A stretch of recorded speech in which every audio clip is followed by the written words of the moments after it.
Hey everybody, welcome back to Not Another Tooling Podcast with myself, Austin Pearson, my co-host, Mr. Matt Malcolm Brown. Matt, how are you today? I'm good, man. It's like rocking weather in it, so flip flops, all that jazz. Yeah, for those of you not watching this live or not in the UK, it is incredibly warm for us in the UK right now, so 30 degrees centigrade. And we are not prepared for this weather. Have no idea how to cope. So we're all melting or happy, feeling in holiday mode. So today we are covering cybersecurity, and we have a wonderful guest with us this week, which is Mr. Chris Cooper. Chris, welcome to the podcast. Thank you very much. Great to be here. Wonderful. Whereabouts in the country are you? I am in sunny Hampshire. Beautiful. So you'll be very warm as well then. Well, I'm feeling kind of smug that I invested in aircon for the house a few years ago. So, I'm thinking about that, every time I walk to the side of my house, I've got a dormer bungalow. Dormer bungalow. So I always think, if we got it, we could have it running along the sides and the eaves. We get it. I'm almost planning it out, but never really executed. Yeah, that's a good shout.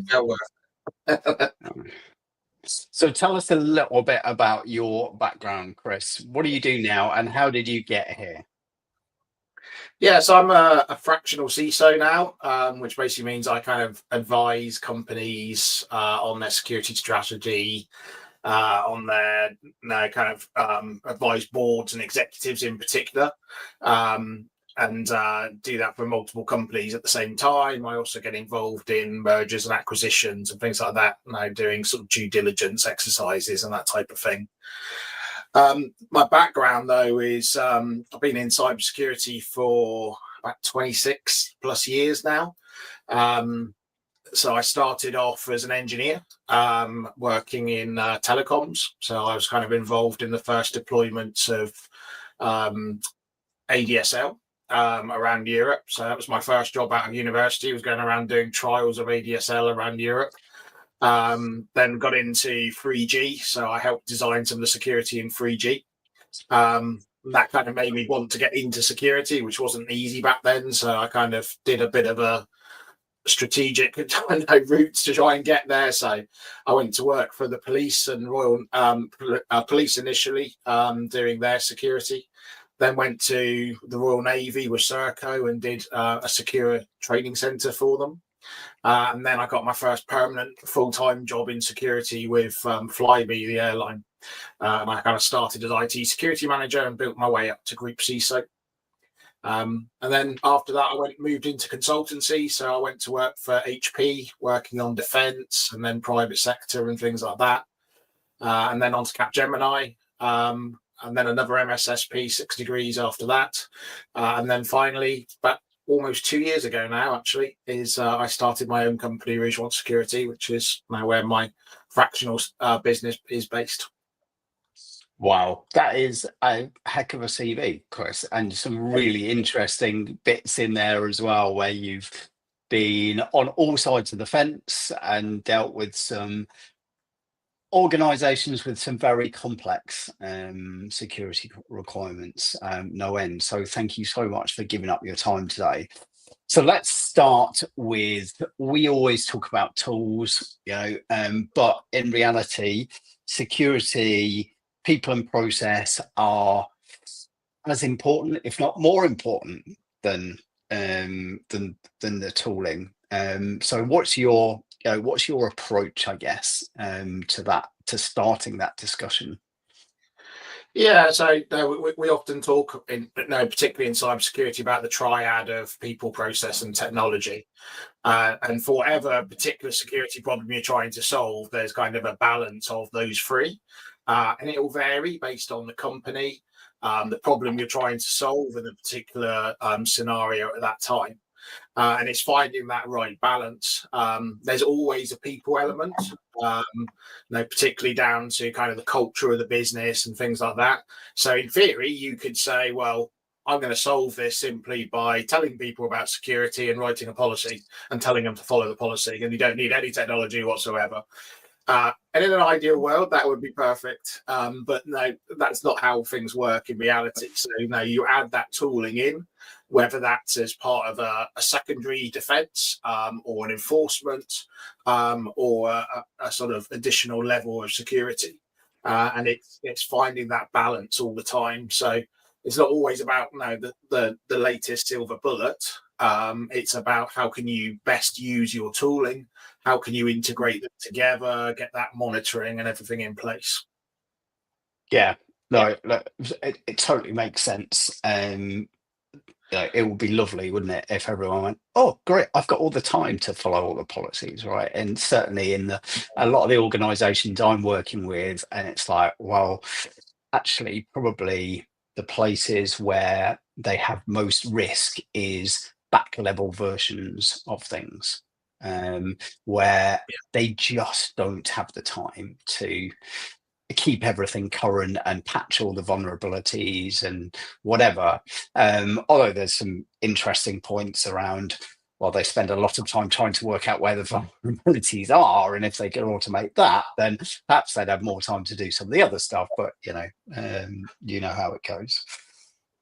Okay, Absolutely. Quick question on that. So, fundamental problem. Quick question on that. So, obviously, you've been around multiple different organisations, Chris, and chunky ones and small ones.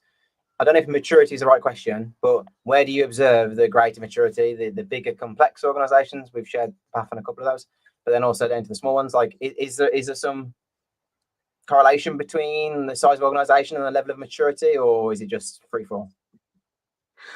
No, there's definitely a blend, because you can get some startups that are extremely focused on security for either because they're a security related startup, or they just know that security is particularly important to their brand, right through to I've worked with some incredibly large companies and also government departments that can vary from atrocious to fairly good. I'm not sure I found any very good. That's kind of waiting for later in my career to find one of those. But it's that it very much depends on the business and the organisation whether they're making that investment. Yeah, and that's leads us onto an interesting question, right? The often the hardest thing in any kind of tooling project is getting the business case right for investment. And here, a lot of what we do is often insurance rather than anything else. It's kind of easy if you've just had a outage or something like that, and somebody, quick, we need to plug the gap. But actually, what we're trying to do is be proactive, right, so that there isn't an issue. And of course, the issues can cause some catastrophic challenges to a business. So how does an organization write a business case to invest in better cybersecurity tooling, do you think? So it's something that the cybersecurity world struggled with from the beginning, in that it's always been seen as an assurance activity. So it's kind of, you take out some, you're taking out some insurance in cybersecurity by buying the tools and things, and that's a really difficult business case to make. And that's typically started from a bottom up of, I want this tool, how can I justify it? And what I try to do is move businesses away from that and organizations away from that to actually think from the top down. So if you actually start with the business objectives of the company, you can often align those to cybersecurity and what those particular projects are. So, for example, I worked with an insurance company last year, and we produced a 5-year security strategy where we were actually looking at, okay, what are you trying to do as a business globally over the next 5 years? And then for each of those, we identified what the security pieces were that could support those activities. So then it becomes about, what are you investing in cybersecurity to actually deliver the objectives of the business and ultimately grow the business, rather than just buy some tools and that's an assurance activity instead. Yeah, amazing. It is definitely an interesting point, and one area that we talked about a lot is things like the CMDB, trying to free up budget to invest in a CMDB is often an interesting one, but leads me on to a question for you, which is, how useful is an up-to-date CMDB in the security world? From my perspective, I've always seen customers have tried and failed many times, right, with CMDBs, but the ones that got it right, they're then able to say, here you go, security team, this is what we need to protect, and this is how important it is, and this is what we've actually got. But the majority of people aren't in that boat, sadly. Yeah, no, you're absolutely right. No, very few companies I come across have a good quality CMDB. They either have nothing, or they have one, but it's quite out of date or doesn't contain much, the right fields. But it can be a really fundamental tool for security, particularly if you've got security monitoring and response in place. Is that gives you that key foundation block of being able to say, okay, I'm seeing this activity. What's that impacting? What's the application? What's the data in there? Who are the users of that? What's the business impact if I block access to that because I'm seeing suspicious activity? And that becomes even more important if you're using a third-party provider to do your security monitoring and response, because they don't know your business to the same extent as you do. So if you can give them access to the CMDB, they can suddenly say, oh, I understand that user's a VIP, or I understand that system is absolutely critical to the business.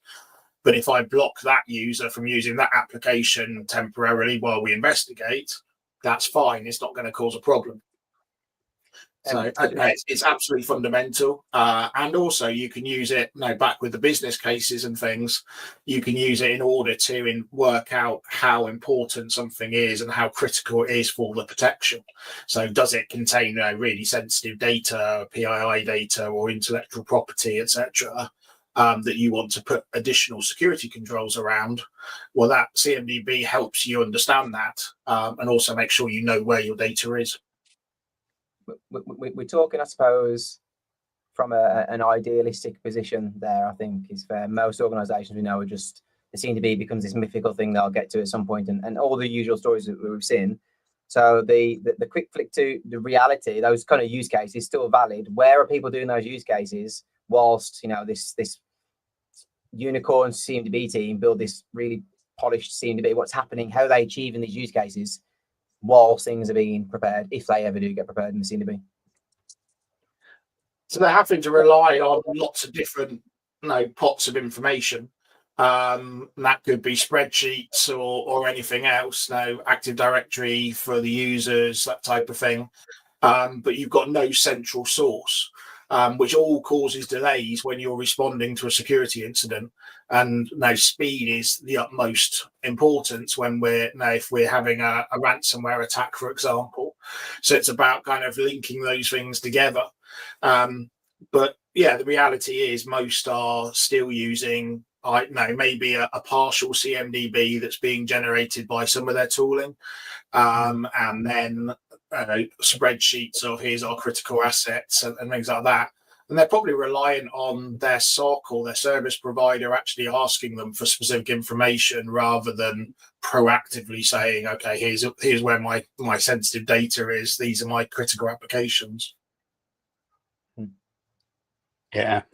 Yeah, it's definitely an interesting one, but I think recently I've seen it coming more to the front with the advent of DORA clients, right?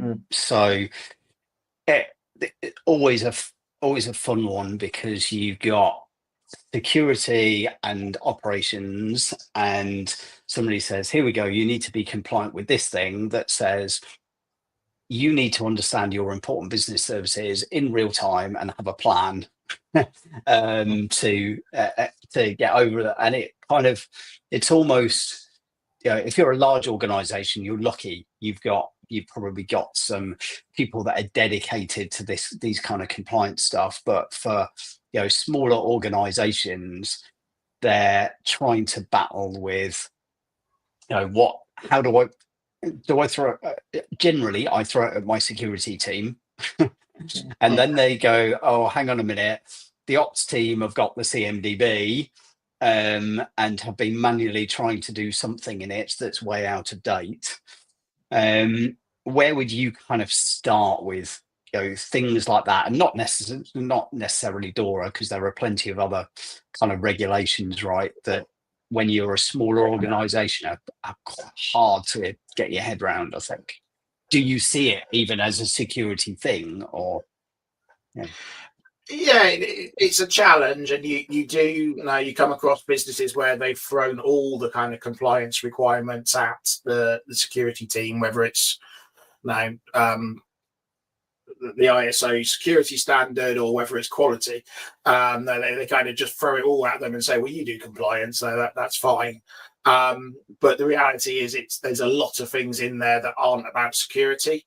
And it's about kind of having that hybrid team. And it's interesting, DORA in particular has kind of created this new niche where security and compliance overlap, and in sort of a Venn diagram style, to create operational resilience, which is kind of this new field that has been coined, which is that overlap between the two.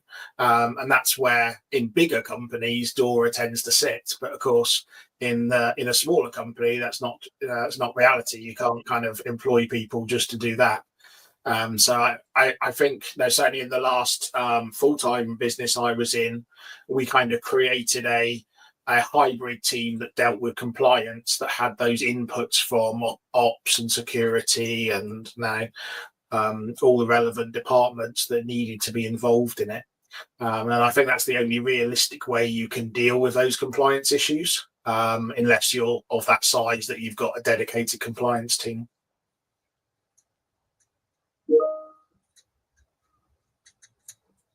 You'll be on mute. I was good. Sorry, the postman was just arriving, and my dogs were going crazy in the background. But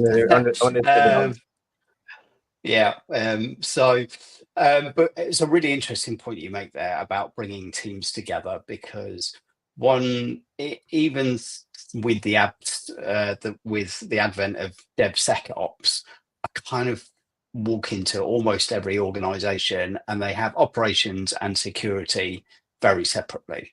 And certainly in Matt and I's world, we're often talking about observability and telling the operations teams that security is another observability signal that you need to be really looking at. And they're like, what, we have to go and talk to the security team?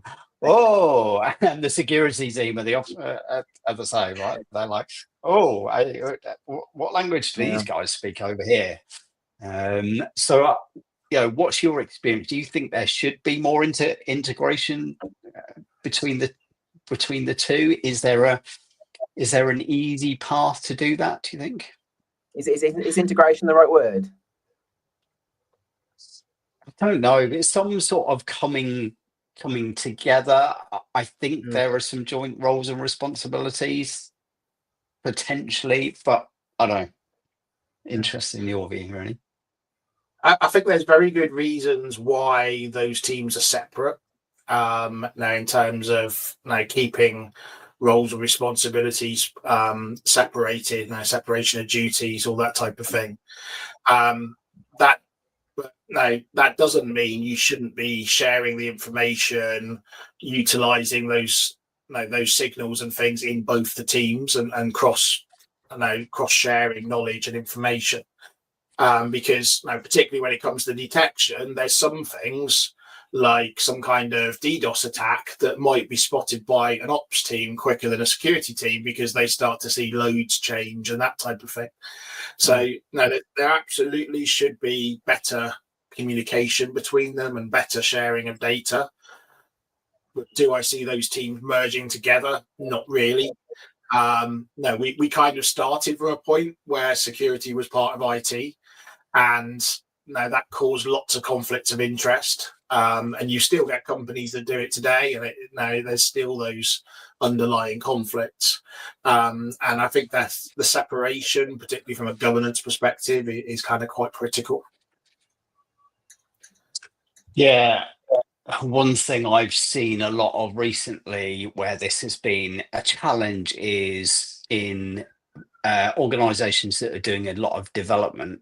So you get security does some pen testing, they get a list of vulnerabilities, then they chuck them over the fence, and developers are then going, oh, hang on a minute, this is now 10% of my time trying to work out whether actually how much of this is in a runtime environment, what's internet facing, blah, blah, blah, blah, blah, all that reachability type stuff. And they're like, I wish we talked more. I wish how do we do this better so that we don't have that impact, right? Because they're trying to write code to get a new release of software out to be more competitive type thing, and they see security as a pain in the backside, right? But security going, hang on, if you don't do this and this is public facing, then it's game over for our company. It's pretty important stuff, sort of thing. Have you had some experience in that world, I guess? Yeah, no, and that's very much where DevSecOps came from, is that the traditional way of doing it was you developed a product, you did all your normal testing, you got to the point where you thought it was perfect, then security did a test, and then said, oh no, you've got loads of problems, go back to square one. And that just that kind of bolt-on approach to security is an historical thing that's a really terrible way of doing it and creates that tension between them. Whereas DevSecOps is about saying, let's do those tests as we go along, including the developers running their own security tests now with the right tools, and recognizing that security is everybody's responsibility. Now, everyone has an input into it. Now, Microsoft have had this great piece recently, this program of work they've been running, where the CEO basically turned around and said, every single employee, I don't care what department you're in, has a responsibility for cybersecurity, and everybody has it in their objectives now, and their bonus is partly tied to that. And obviously, it's different for every department. Or now, if you're in HR, your responsibility for cybersecurity is different to a developer. But it's recognizing that everybody has an element of responsibility. And that's why they should all be talking about it and sharing that security information. So I think we've got a long way to go bringing that into other companies. You still very much see security as their problem over there. But bringing that together and operating more like DevSecOps in other operations and things like that as well is a real key way of moving forward and improving the overall security posture of business. Yeah. It'll be interesting to see how that develops, I think. So changing tack a little bit, disruptors.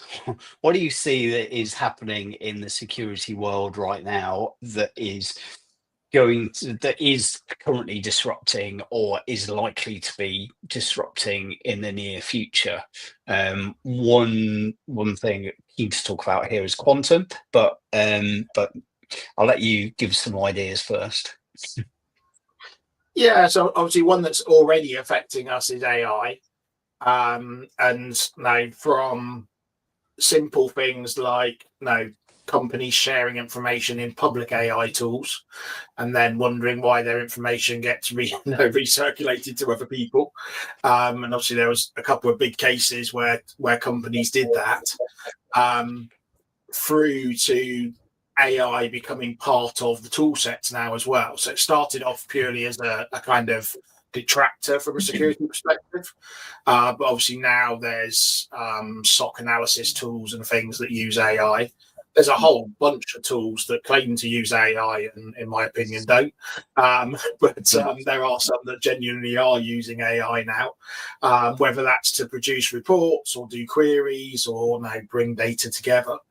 But that's going to be an ongoing thing. If you take something really simple like phishing, we've always taught people that some of the ways of spotting phishing emails is look at things like the spelling and the grammar and the formatting and everything like that.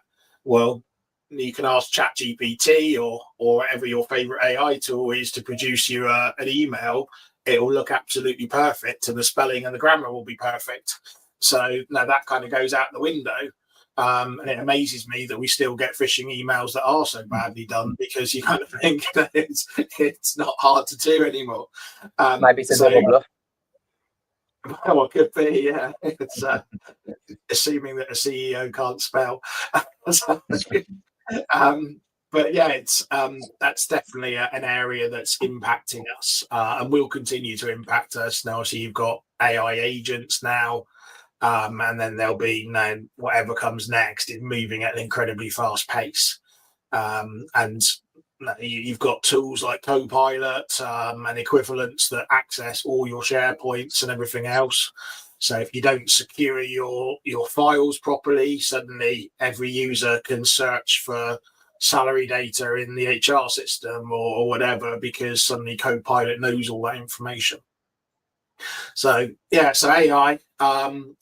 Quantum is kind of a tricky one in that it's still kind of slightly it's still slightly in the future. Even though there are some quantum computers around, we're not seeing it sort of directly impact us much yet, because they're mostly in sort of lab type settings. But obviously things like passwords are going to become a major problem there, because I think they're talking about a password that would take hundreds or thousands of years to break currently would be seconds in a quantum computer. So our approach to passwords is going to have to change. Obviously, you've got things like passkeys now and things like that, which now help to a certain extent. But I suspect we'll see some kind of more structural changes. And the same with cryptography and things. Now you're going to have the same problem. If it can solve the code that easily, then the way we do it today isn't going to work. Yeah, it's definitely going to be an interesting future. that is for sure. Although how many hackers can afford a quantum computing right now is probably not very many. But but it would be interesting. When you look at some of the money the criminal gangs are making, then in theory they could afford to go and buy one. That's true. Yeah. Whoever's making them might notice, being that there's only 5 people buying them, that one of them is called such and such gang. So yeah. Although state entities can opens up a whole gamut of things I don't want to talk about on the podcast for fear of being sued. Okay, all right. So when you walk into an organization for the first time, what are the first kind of 1 or 2 things that typically you see that people could do better in security?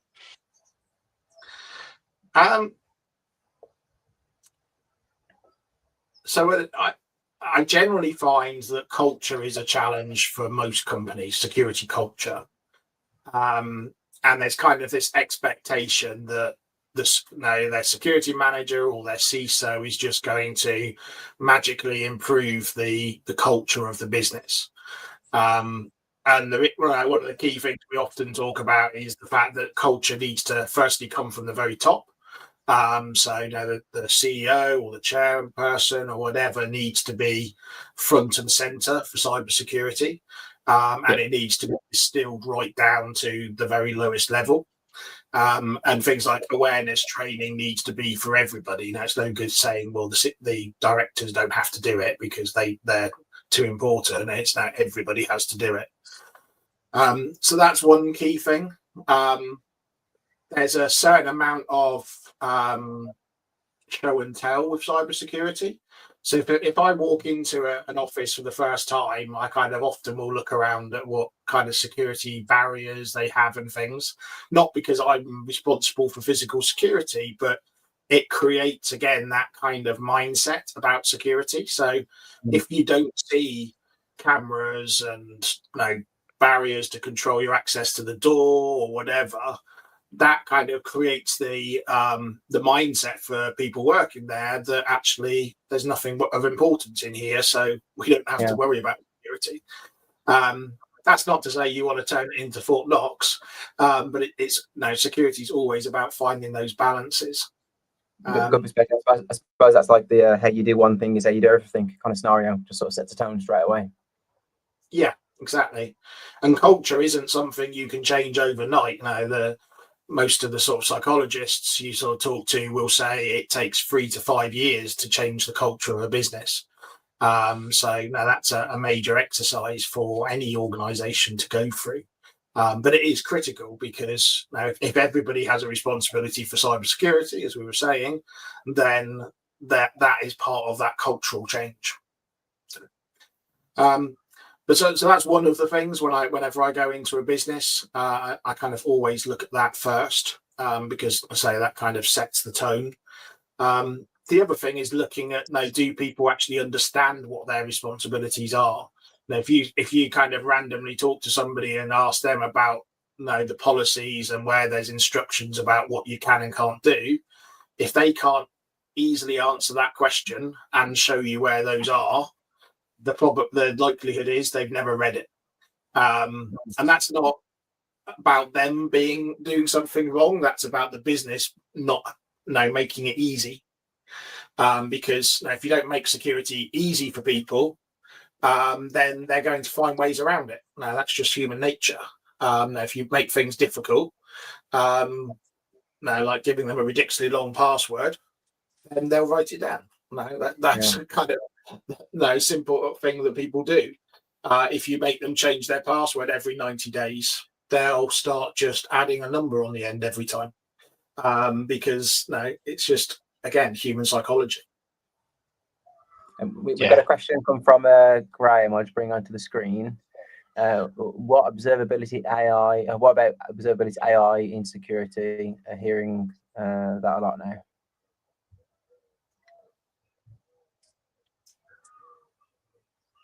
So I could read that two ways. So I'll talk about both sides.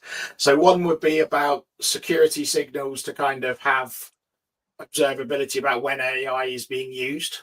So that's kind of one direction of it.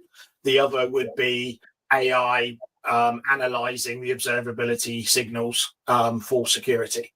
So that sort of second one is what I was talking about in a SOC. There's lots of tools now built into the SIEM tools. So Microsoft Sentinel, for example, but lots of them have them. Have got that capability now to do some of the analysis for you and kind of be constantly looking for those patterns and things. On the flip side, looking out at when you're using AI, it would be about trying to looking to understand when data is being exported into AI tools. Is that an approved AI tool? Is it a secure AI tool? Now, am I just taking a load of data and dumping it into a public instance of ChatGPT, or am I using a secure account that's approved and bought by the company? Yeah, yeah. I think that first one it talked about there is really, really interesting. Back to a point you made earlier, there's a lot of people that are claiming they're using AI in their products, right, to spot patterns and things like that. A lot of it more machine learning than AI, I think, if that in some cases. But it is becoming a necessity because there's so many data points now that you cannot have the old way of having a SOC and you've got some lovely big screens and they are, something's gone red, right, we do something about it, because there's just, you just have millions of screens and you're like, oh, where do I even look? What does not normal look like, amongst this bit of stuff? So I think there is definitely a lot of room for that tools, but you've got to understand, I think, to your point earlier, like, is this really AI? If it is, we need a real handle on this, right? Because this is our security data. This security data is going out to somebody else's cloud, right? To be analyzed and stuff, and they get hacked. Whoa! All of a sudden, we're in trouble. It's No, absolutely. It's no. If you went to InfoSec recently, the big cybersecurity show, and walk around there, the number of companies that the first thing they'll tell you is about the AI in their tool. Well, typically, I kind of make the assumption, perhaps unfairly, that the first thing they talk about is AI. It's probably not AI. So it's that kind of switches me off immediately in terms of talking to them. But yeah, the amount of data we're collecting is growing constantly, which is great in terms of the potential to be able to spot things. But as you rightly said, it's becoming impossible for a human to do that. But we kind of started with SOAR platforms. So we had the orchestration and automation platforms. Those have sort of started to be replaced more by some AI. But often that AI, as you say, is really just machine learning or rule-based type AI. Where we're seeing more true AI is in the generation of reports for clients. And also in the ability for analysts to kind of use sort of English language queries rather than having to write KQL and things like that. How much benefit that's providing at this point, I think, is still questionable.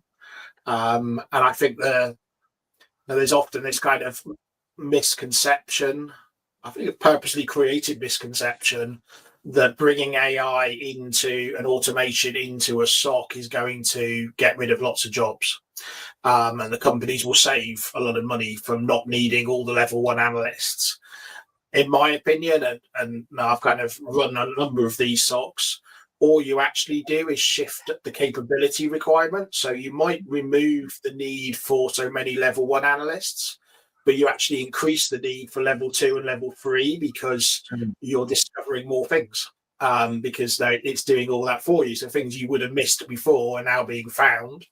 Plus, you have to investigate them to make sure the AI got it right. So I think there's it's really pushing the requirement up in terms of capability and the skill of the people.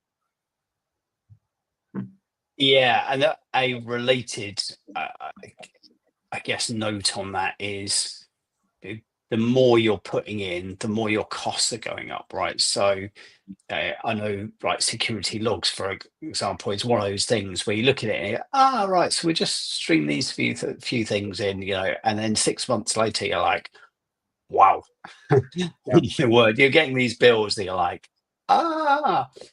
have you seen any good technology or employed any tactics or whatever to kind of keep a bit of a handle on that?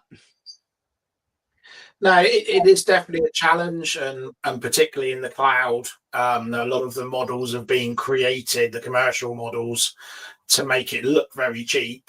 But as that data grows, that's where it costs. Or if you want to export the data, there can be a significant cost.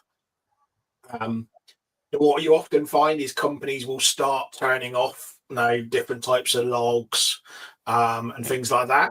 And that's a great way of saving money. The problem is if you're turning things off that might be needed in the event of an incident. So I've been involved in on the periphery of a few incidents over the last 12 months. And in probably 2/3 of those cases, they had turned off logs that were important to the forensics. So they couldn't complete the investigation because they then didn't have the log information. And the other option, of course, is deleting logs far quicker. So they take the view that if you don't spot something today, then I only need to keep that for, say, a month. Whereas traditionally we'd have kept logs for 6 or 12 months. The challenge with that, of course, is you can't go threat hunting if you don't have historical data, because the idea is to say, oh, we've now found out about this attack mechanism, let's go back and see if we've ever seen that in our environment. Well, you can't do that if you've only got a month's worth of data. So that there's definitely detrimental impact of it, but that's got to be balanced against the cost, as you always have to in security. There's always kind of that cost benefit analysis to be done, and to be justified. Yeah, no, you're right. And there is some, I think we're starting to see more technologies out there that are trying to stream logs in a more efficient way to help solve some of those cost problems, or different charging models rather than just amount of data in and retention periods or whatever, but playing on things like how much you actually query that stuff, whatever. So it's going to be the use case there, Austin, around threat hunting. I mean, obviously we've been in this game for a while around logs and how quickly expensive it can become, and we know all the vendors and stuff that do that. But I never even thought about the notion of the inability to achieve threat hunting activities, because you've got no history, you've got no what you're basing on. That's a good one. Yeah, and obviously one of the big improvements in SOCs has been that kind of creation of threat hunting, because now there's lots of companies that have gone back and then discovered they've actually had somebody in their network for months or years, which they only discover with that threat hunting, because it's not a technique they were looking for. So now I work with an engineering company, and they found they'd had somebody in there for, I think it was over 3 years at that point, and had been extracting data that whole time. So how much they lost in that time, who knows? Interesting. Amazing. Right, we're going to start wrapping up. So if anybody else has got any questions, please drop them in the chat for Chris, and we'll get them answered.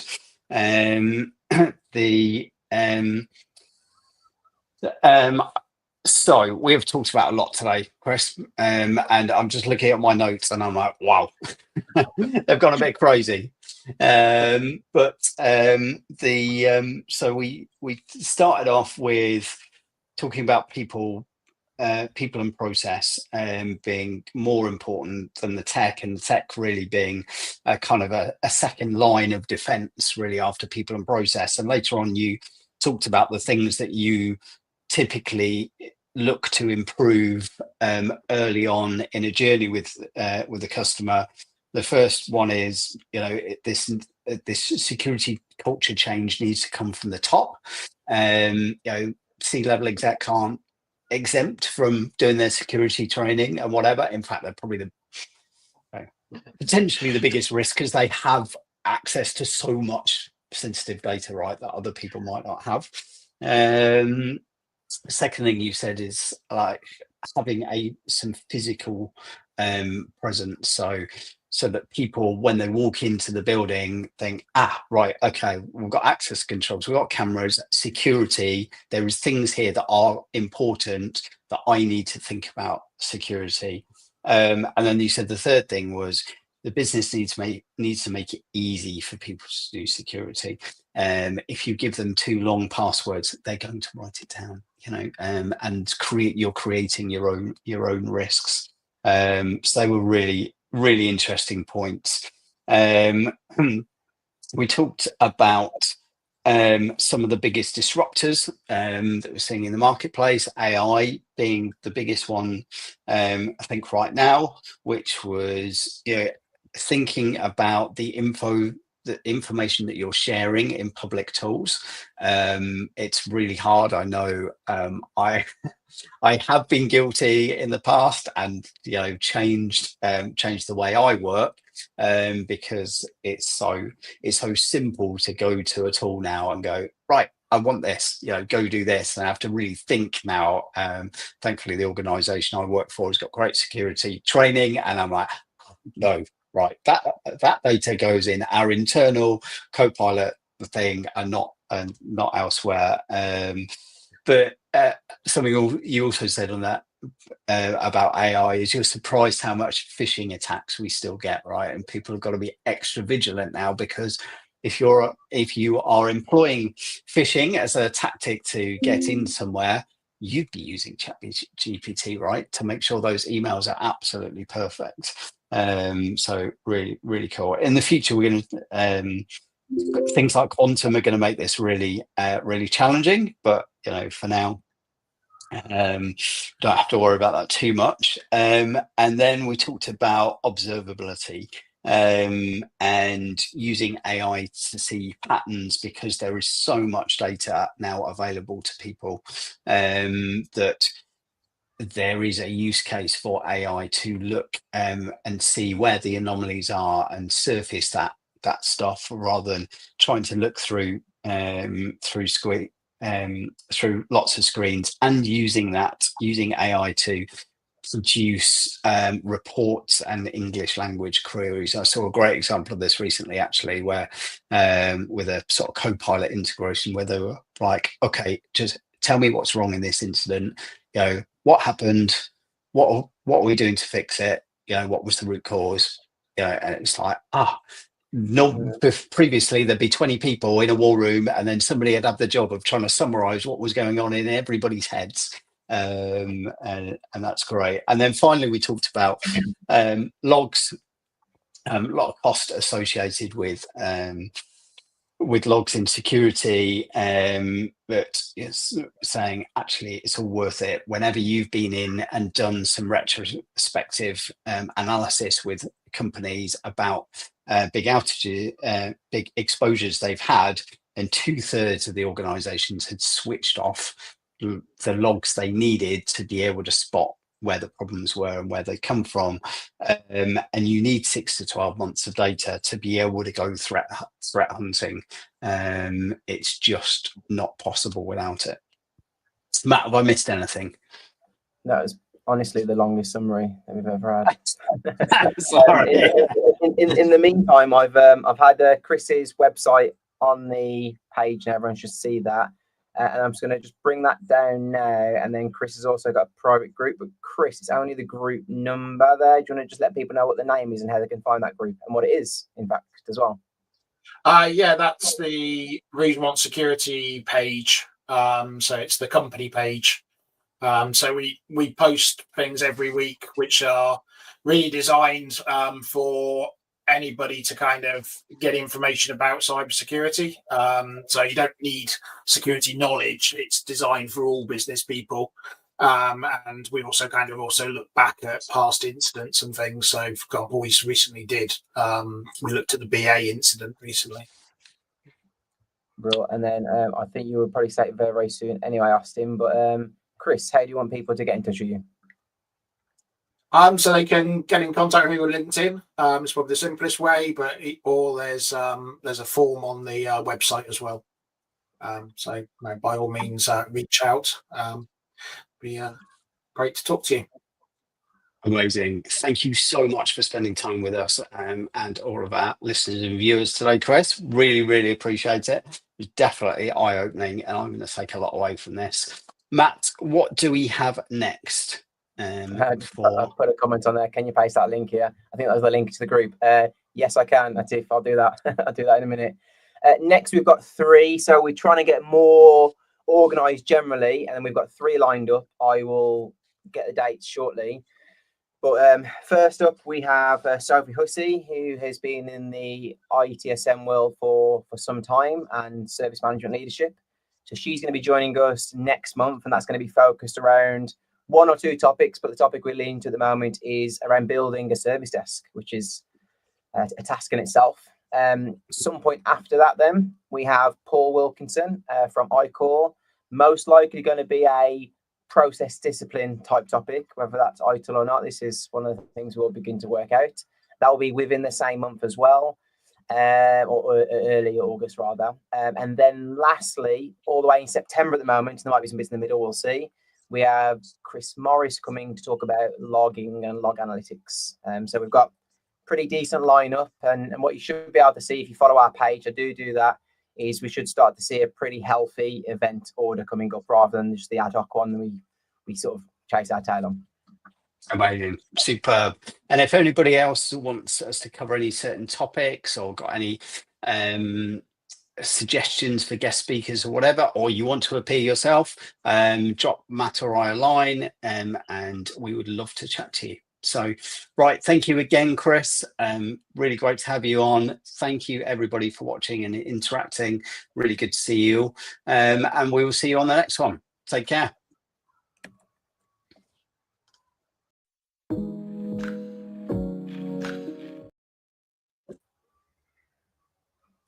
Right.